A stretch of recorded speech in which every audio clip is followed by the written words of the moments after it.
Welcome to my channel.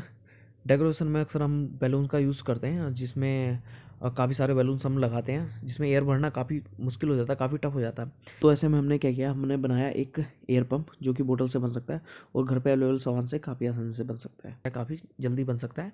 मुश्किल से 2 minute लगेंगे उसे बनाने में और ज़्यादा कुछ खास सामान उसमें चाहिए नहीं।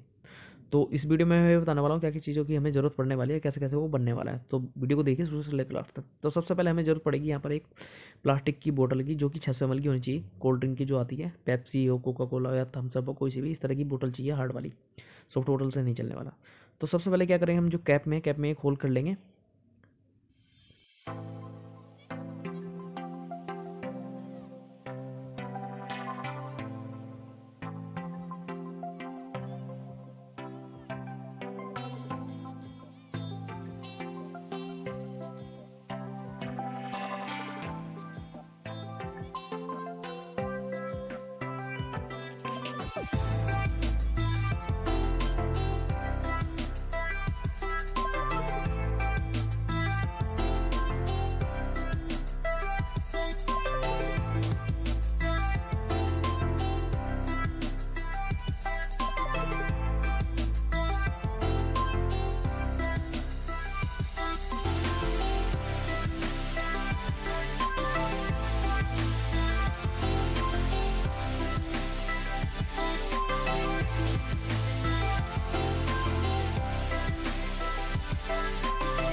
वीडियो पसंद आया तो वीडियो करना लाइक एंड शेयर, कमेंट करके बताना वीडियो कैसा लगा है। और फ्यूचर में इस तरह के वीडियोस चाहते हैं तो कमेंट बॉक्स में कमेंट करके आप बता सकते हैं। और आप इस चैनल पर नए हैं तो प्लीज़ चैनल को कीजिएगा सब्सक्राइब। मिलते हैं फिर नेक्स्ट वीडियो में। जय हिंद, थैंक्स फॉर वॉचिंग।